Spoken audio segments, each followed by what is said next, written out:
nous trouvons ici dans la chapelle Marie la Misérable, la chapelle qui est attachée à notre maison. Voici la chapelle et la maison. Cette communauté de Woluwe habite ici depuis 4 ans maintenant.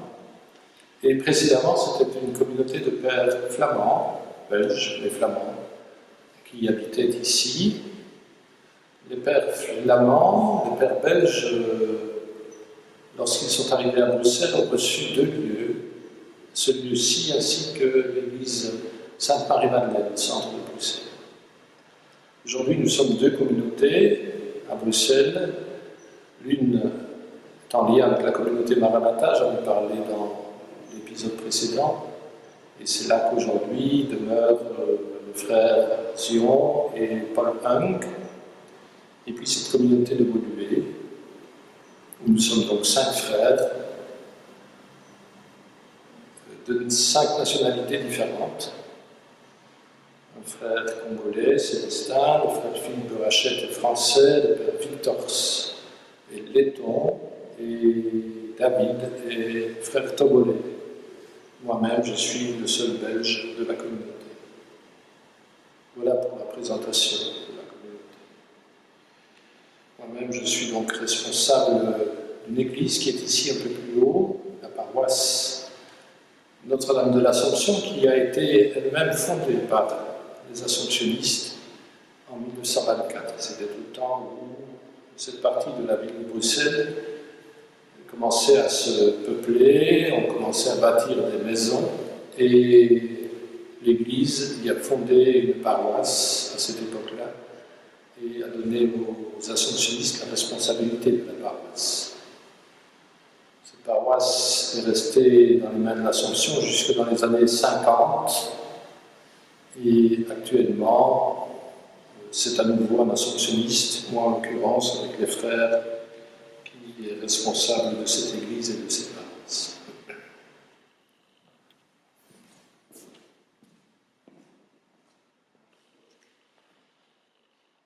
Notre deuxième enseignement, je l'ai intitulé « L'Église, c'est le Christ ». Et je voudrais d'abord reprendre la question que je vous ai posée en fin de première séance hier, où je vous demandais de réfléchir à ce que pour vous, qu'est-ce que ça signifie l'amour de l'Église?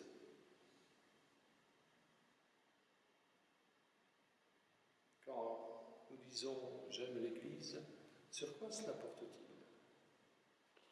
Qu'est-ce que ça signifie? Dans un premier temps, avant de revenir à l'enseignement lui-même, je voudrais à nouveau vous donner un petit témoignage, précisément à propos de cet amour de l'Église. Vous savez que l'Assomption se caractérise par la recherche du royaume. C'est la devise « Adveniat regnum tuum ». Mais un second aspect de la spiritualité assomptionniste est appelé le triple amour. L'amour de Jésus-Christ et l'amour de ce qu'il a le plus aimé, à savoir la Vierge Marie et l'Église, son épouse.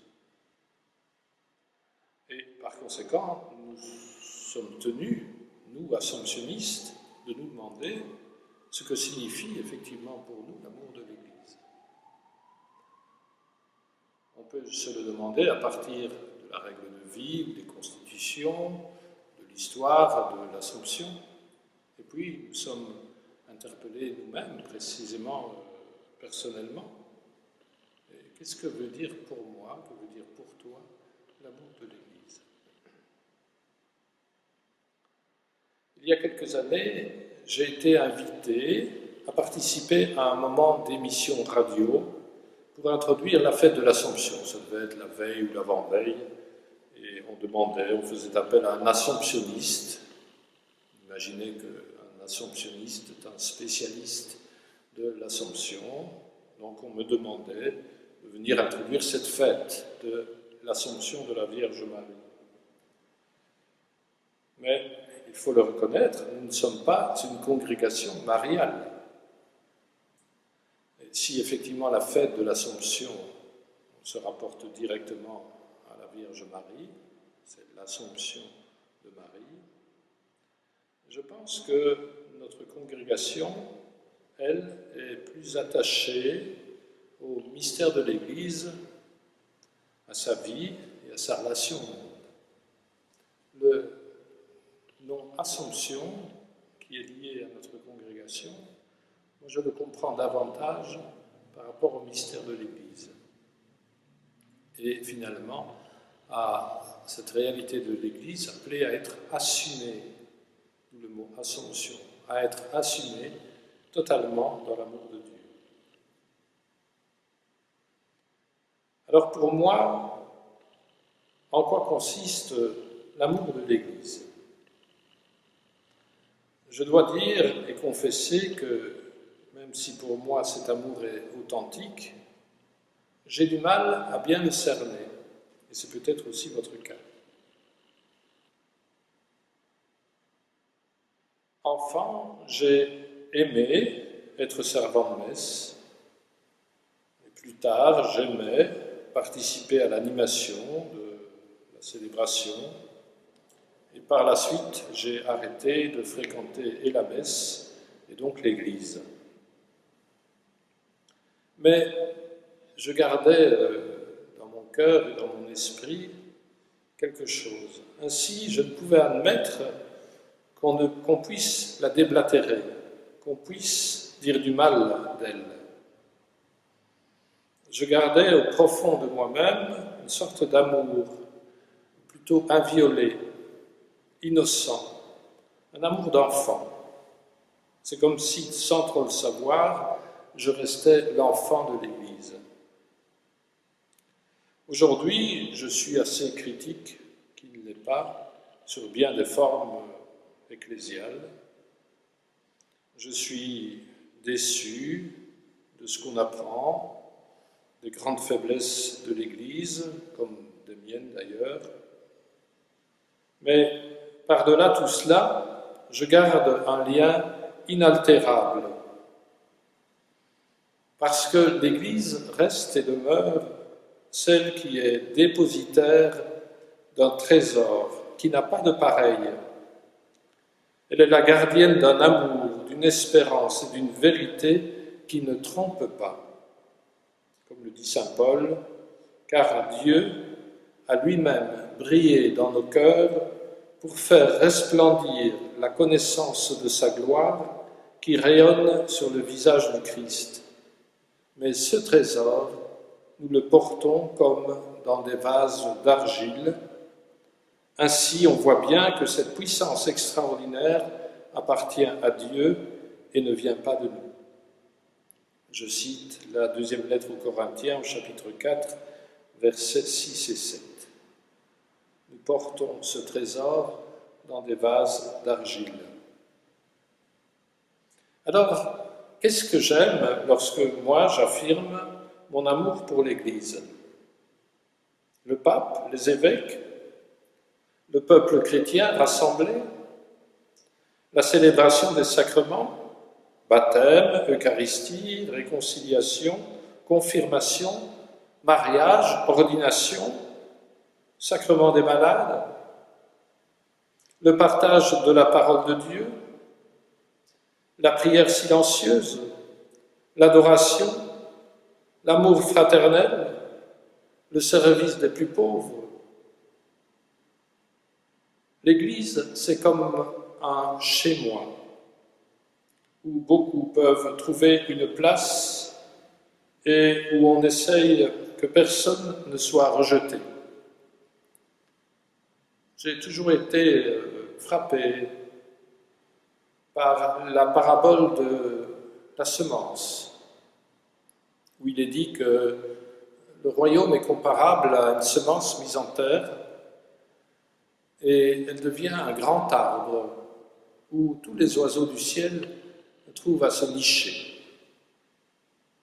Il semble que là, nous avons un bel exemple de ce qu'est l'Église, ou de ce qu'elle devrait être, mais de ce qu'on aime en elle, une demeure pour beaucoup. L'Église, c'est cette ouverture, ce non-jugement, cet accueil simple, cette humble sagesse, cette pauvreté surtout, qui est source de richesse, cette nécessaire remise en question dans l'interférence entre ce que vivent les gens et l'Évangile. Voilà pour moi l'Église de Dieu, au moment où je vous en parle en tout cas. Et l'Église, c'est encore bien d'autres réalités.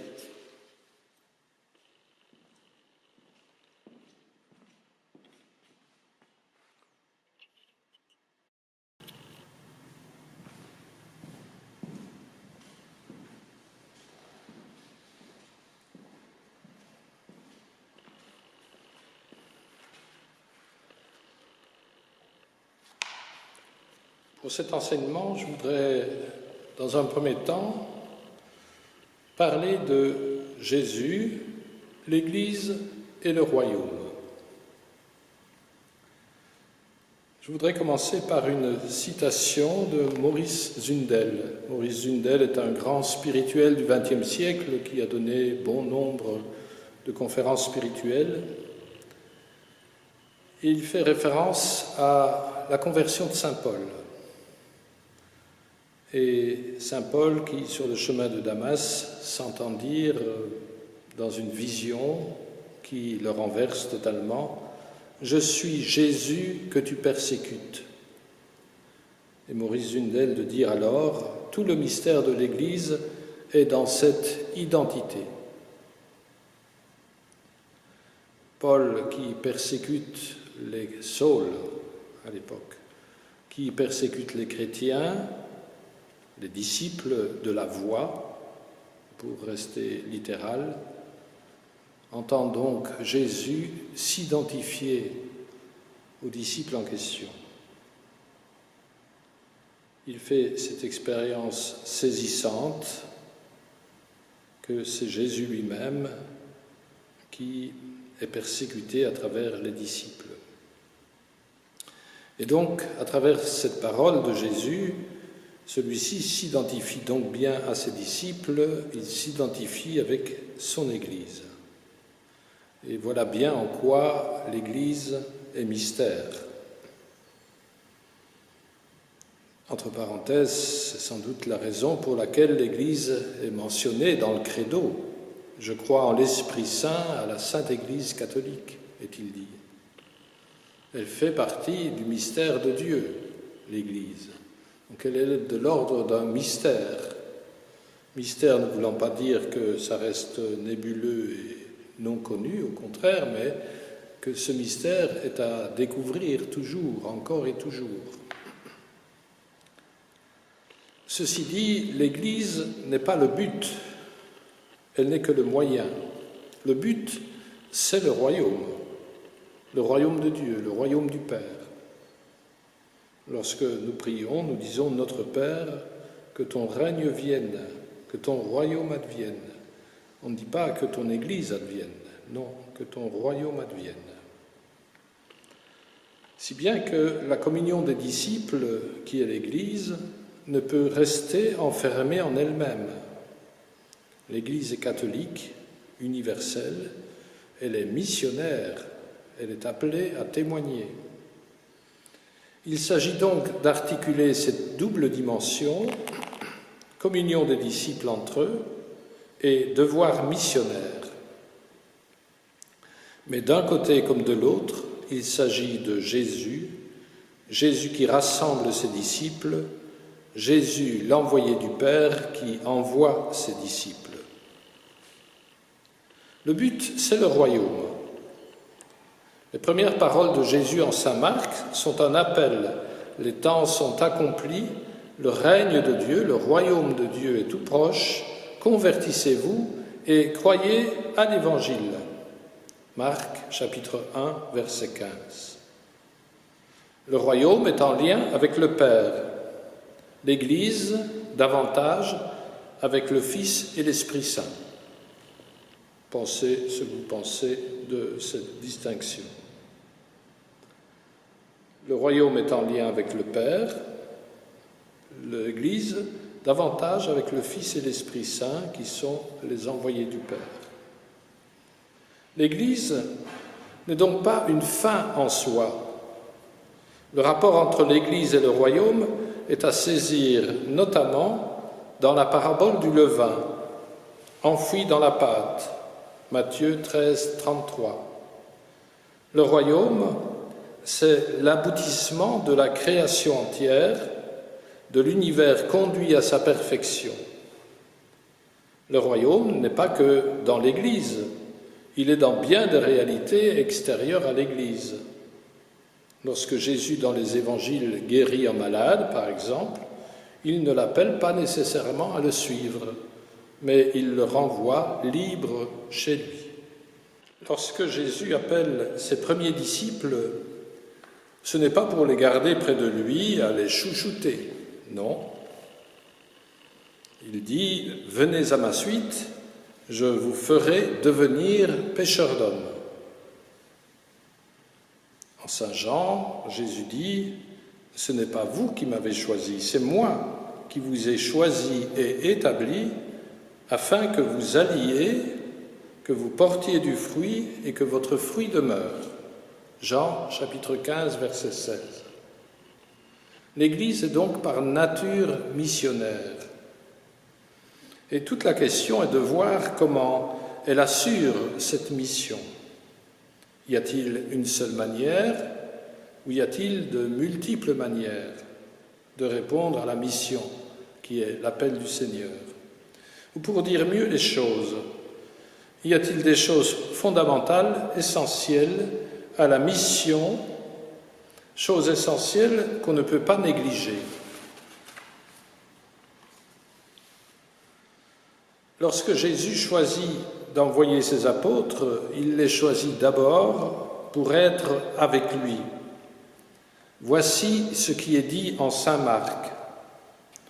Puis Jésus gravit la montagne et il appela ceux qu'il voulait. Ils vinrent auprès de lui et il en institua 12 pour qu'ils soient avec lui et pour les envoyer proclamer la bonne nouvelle avec le pouvoir d'expulser les démons. Nous sommes au chapitre 3 de saint Marc, versets 13-15. En saint Jean, le verset 16 du chapitre 15 que je viens de citer est juste précédé de ce verset où Jésus désigne ses disciples comme ses amis. Je ne vous appelle plus serviteur, car le serviteur ne sait pas ce que fait son maître. Je vous appelle mes amis, car tout ce que j'ai entendu de mon Père, je vous l'ai fait connaître. D'un côté, il institue donc les 12 pour être avec lui. D'un autre côté, il fait d'eux ses amis parce qu'il leur a tout transmis. Et c'est dans un second temps alors qu'il les envoie pour prolonger la mission qui est la sienne. Alors, que signifie être avec lui? Quel est ce patrimoine qu'il leur a transmis? La connaissance en Saint Jean ne relève pas tant de l'intelligence que de la foi et de l'amour. La connaissance va de pair avec amour et foi. La connaissance de Dieu ne se trouve pas tant dans des traités de théologie, mais bien dans l'amour, car Dieu est amour.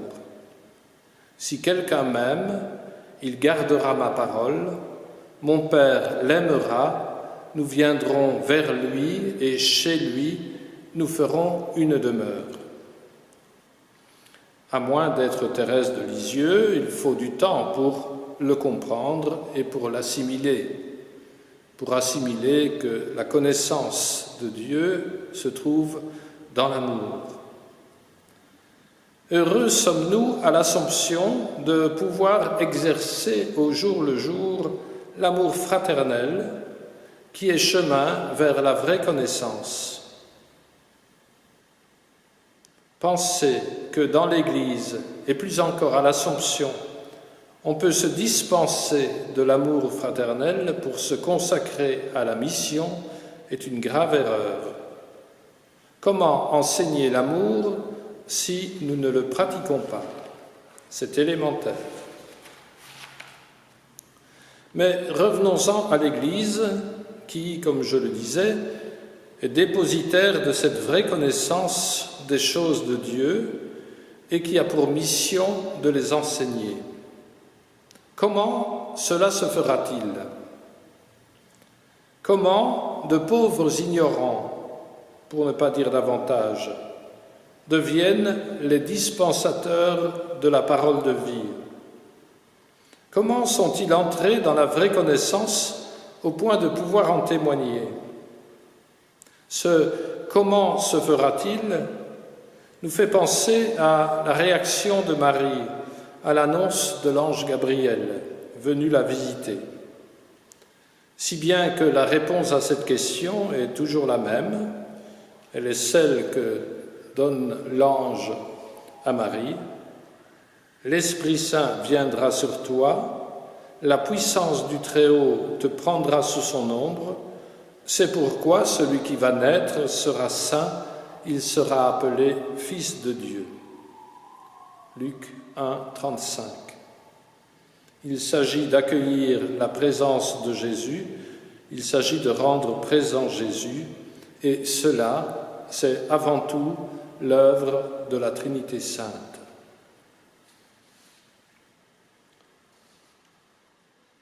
Dans un deuxième temps, je voudrais associer, je l'ai déjà fait dans le premier enseignement, mais je voudrais y insister, je voudrais associer l'Église et la résurrection du Christ.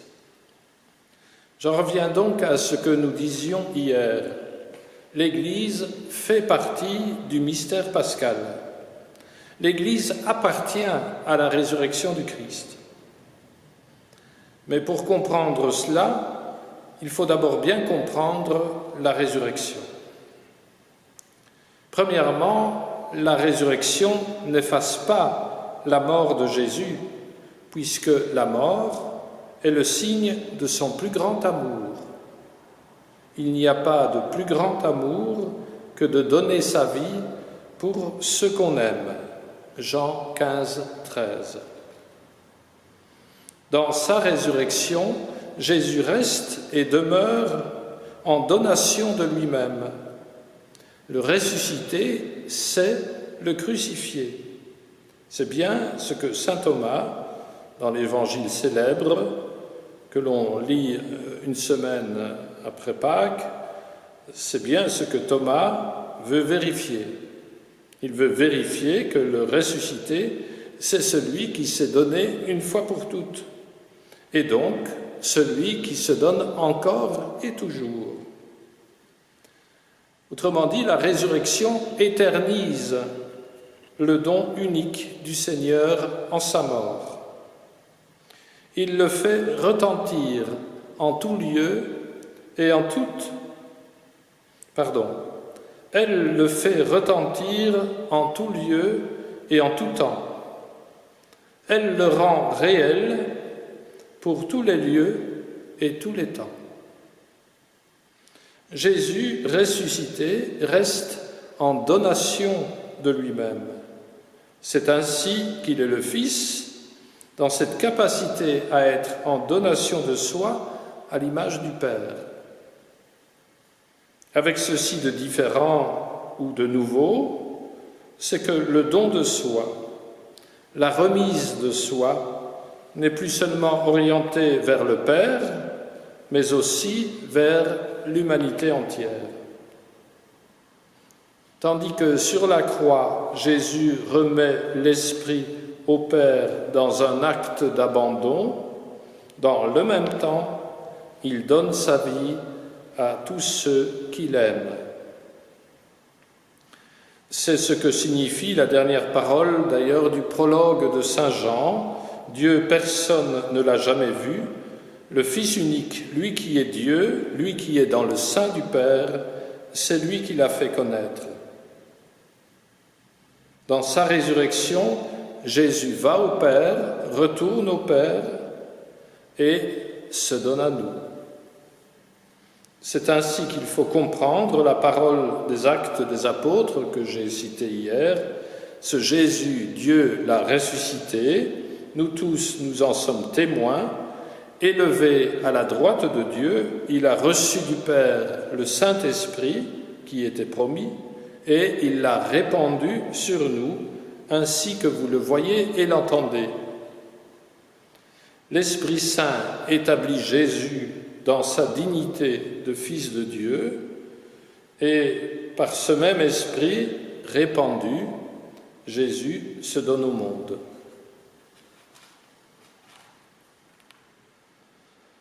En Saint Jean, on trouve cette même pensée dite en d'autres mots. Lorsque Jésus dit dans sa prière, au chapitre 17, versets 1 à 3, « Père, l'heure est venue. Glorifie ton Fils, afin que le Fils te glorifie.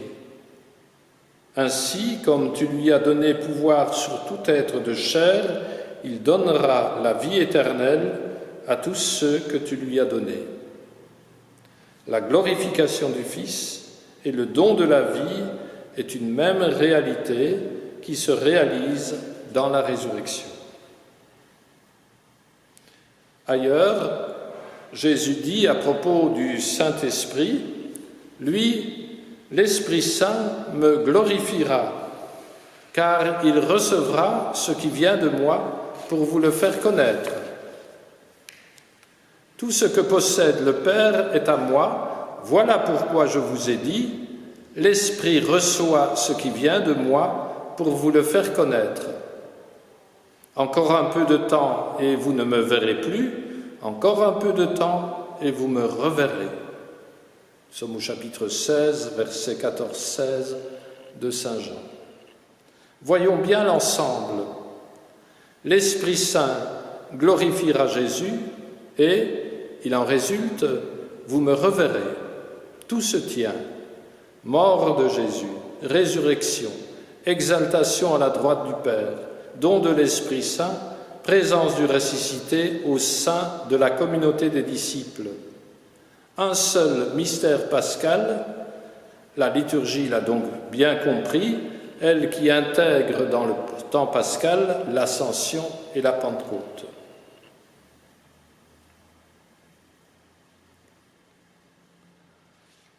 Après avoir abordé ce paragraphe du lien entre l'Église et la résurrection du Christ, je voudrais dire un mot sur ce qu'on appelle l'inhabitation. L'habitation mutuelle de l'un dans l'autre, l'inhabitation. L'Évangile de Jean et ses chapitres 14 et 15 présentent la vie chrétienne dans sa nouveauté radicale.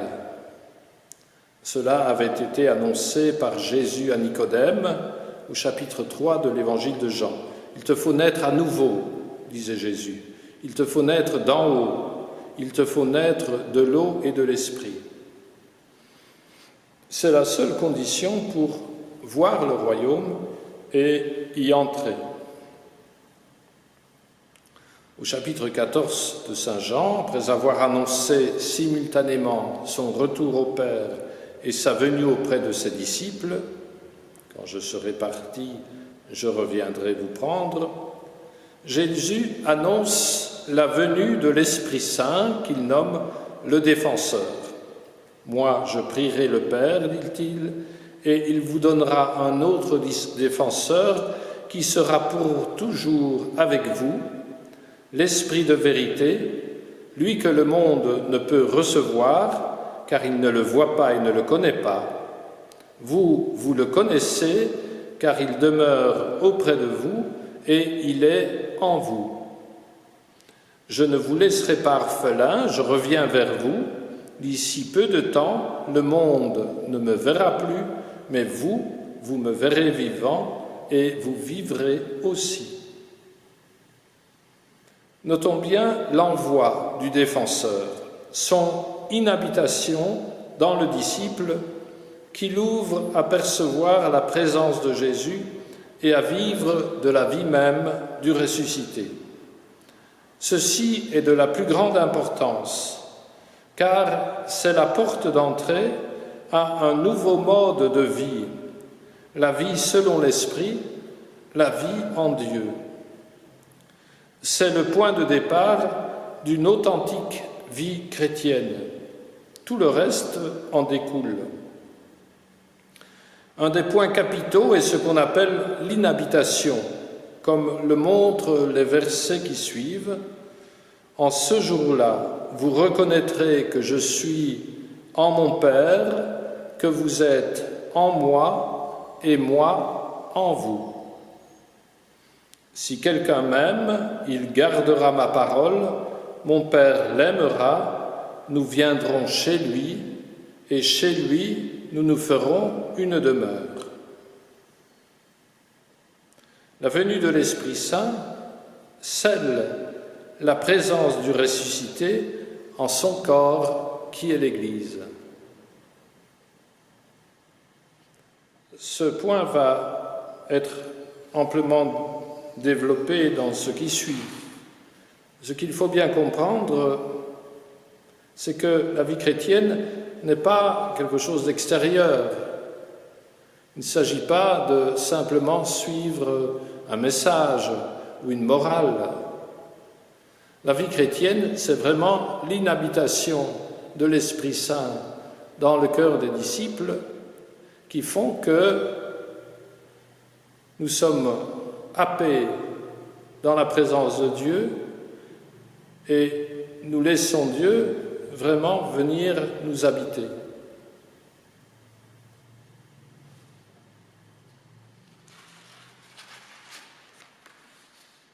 Enfin, je voudrais terminer cet enseignement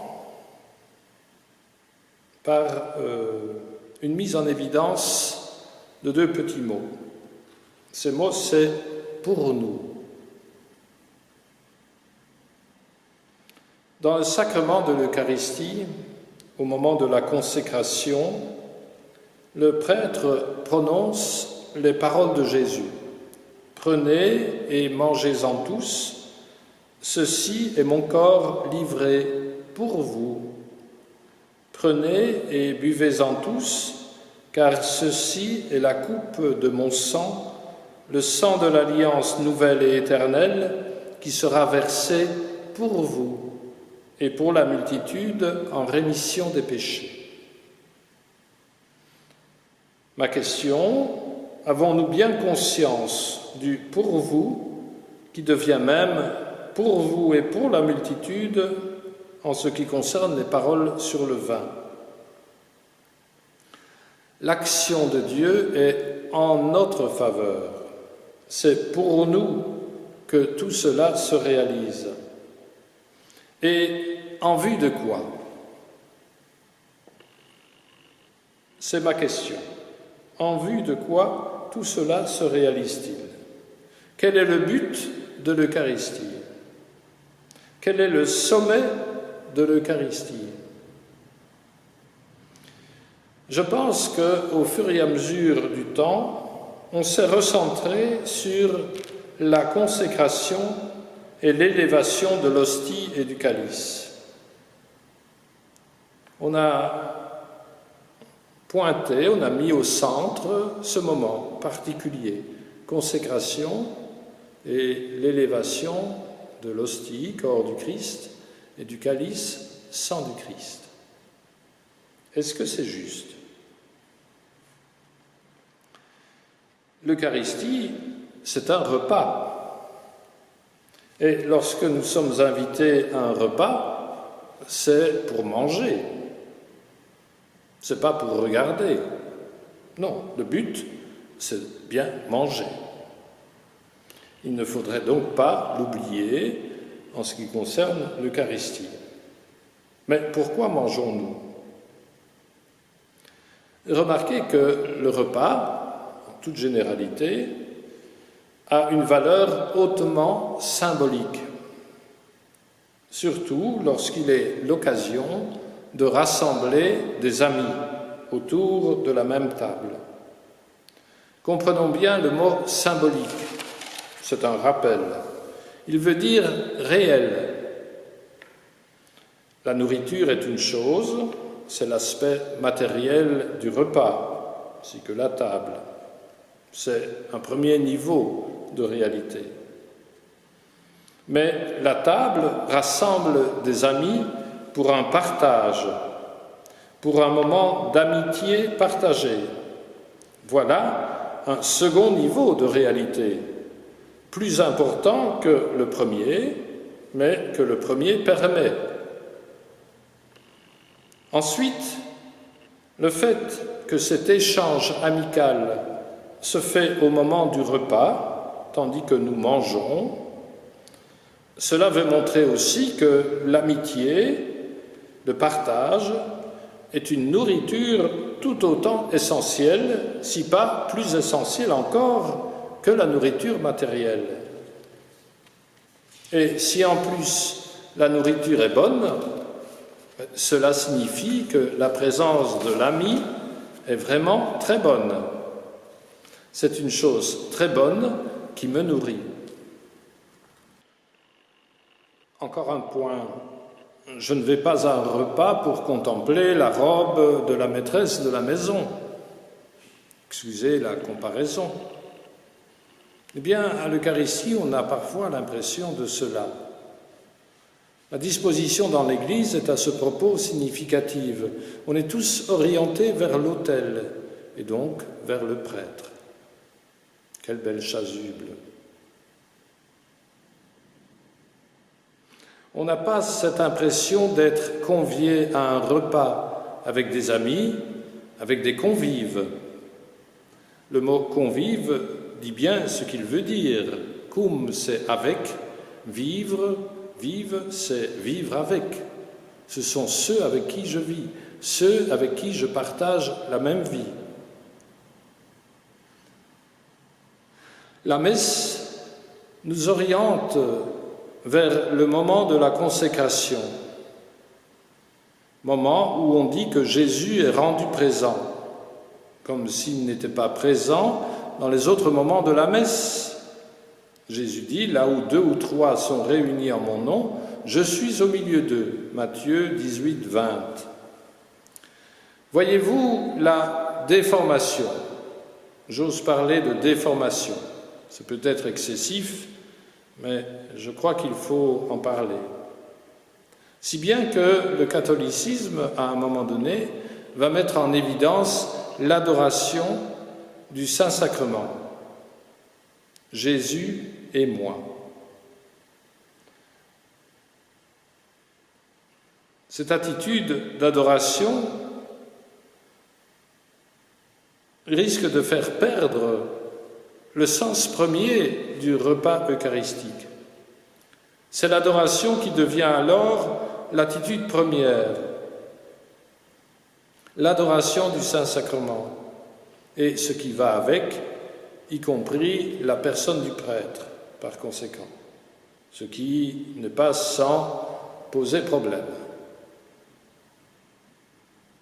Or, durant ce repas eucharistique, on aura entendu la parole du Seigneur.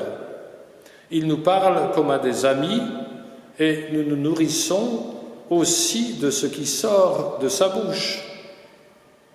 Ensuite, on aura fait honneur effectivement à sa présence en faisant mémoire de sa Pâque et du repas avec ses amis apôtres durant lequel il se donne « Prenez, mangez, buvez ». Et on en arrive alors à ce moment de la communion à son corps et à son sang. On prend, on mange et on boit. Nous faisons nôtre le Christ et le Christ nous fait participants de son être de ressuscité. Le Christ lui-même nous incorpore. Il fait de nous son propre corps. Il réalise la communion avec lui, avec le Père et entre nous.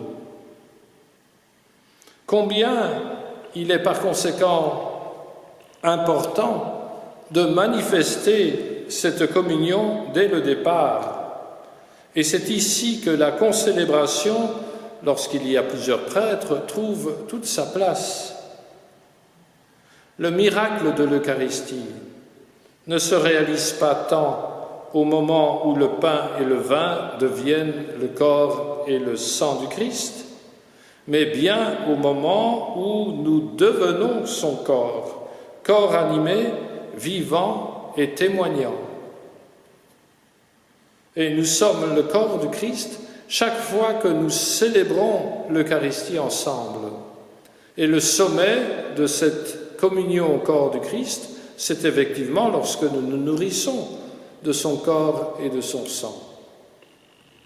Nous sommes la communion, la communauté de Jésus, rassemblée pour le repas où Jésus nous parle, où Jésus nous enseigne, où Jésus nous met en communion les uns avec les autres et où il nous anime de son amour, tout en nous incorporant davantage en son corps de ressuscité. Le miracle est donc plus grand encore. Jésus se donne, non pas pour être pain et vin consacrés. On ne peut pas en rester là. Jésus ne se donne pas pour être pain et vin consacrés sur l'autel. Jésus se donne pour nous nourrir de son corps et de son sang. Jésus a le désir de nous nourrir du pain et du vin consacrés. Il a le désir que nous prenions, que nous mangions et que nous buvions. C'est ainsi que nous devenons lui-même en étant purifiés de nos péchés. Et c'est à nous alors qu'il revient de témoigner de sa présence par notre communion les uns aux autres. Ce rassemblement de la communauté fraternelle, de la communauté qui manifeste la fraternité au cœur de cette célébration eucharistique, c'est ça le grand témoignage. Et c'est ça le grand miracle. L'incorporation au Christ fait notre unité. Voyons donc bien le point de départ, à savoir le mystère pascal. Et voyons le point d'arrivée, la fraternité des disciples. Elle est donc à recevoir comme un don du ressuscité lui-même. Cet acte pascal nous rétablit dans l'alliance filiale avec Dieu. Nous sommes les enfants d'un Père unique. L'Église est la communauté des frères de Jésus. Va dire à mes frères, dit Jésus ressuscité à Marie-Madeleine en Jean 20, 17. Va trouver mes frères, va dire à mes frères. C'est la première fois que Jésus appelle ses amis apôtres frères. C'est lorsque il est ressuscité, lorsqu'il a rétabli cette alliance filiale. Va dire à mes frères que je monte vers mon Père et votre Père. L'alliance est scellée. Jésus dit, mon Père est maintenant votre Père. Et donc, vous êtes mes frères. Et si vous êtes mes frères, vous êtes frères les uns pour les autres. C'est cela le miracle de l'Eucharistie, c'est cela le miracle de l'Église, c'est cela le mystère de l'Église. Comprenons bien, le but de la vie chrétienne, c'est la fraternité, écrite avec un grand F. On méconnaît la foi chrétienne lorsqu'on vise comme idéal le statut de prêtre. Le pape François dénonce cette entorse, car elle mène à ce qu'il appelle le cléricalisme. Le cléricalisme consiste à mettre sur un piédestal le prêtre et à dédouaner les fidèles de leur mission chrétienne. Tous les abus dénoncés récemment proviennent de là, du pouvoir et de l'aura que s'arrogent les prêtres ou qu'on leur arroge. Or, je le répète, le but de la vie chrétienne, c'est la fraternité. La prêtrise est au service de ce but ultime. Le prêtre est un moyen. Saint Augustin dit « Pour vous, je suis évêque, avec vous, je suis chrétien ». Le prêtre n'est donc pas au-dessus de la mêlée. Il est au service du Christ et de la fraternité qu'il est venu instaurer et construire. Heureux sommes-nous à l'Assomption, car comme religieux, nous voulons vivre en frères. Nous voulons concrétiser d'abord entre nous et ensuite autour de nous la fraternité que Dieu suscite et qui est à son image. Dans le royaume, nous serons tous frères. Toute médiation, tout intermédiaire aura disparu, car tous nous verrons le Christ tel qu'il est, et nous serons semblables à lui.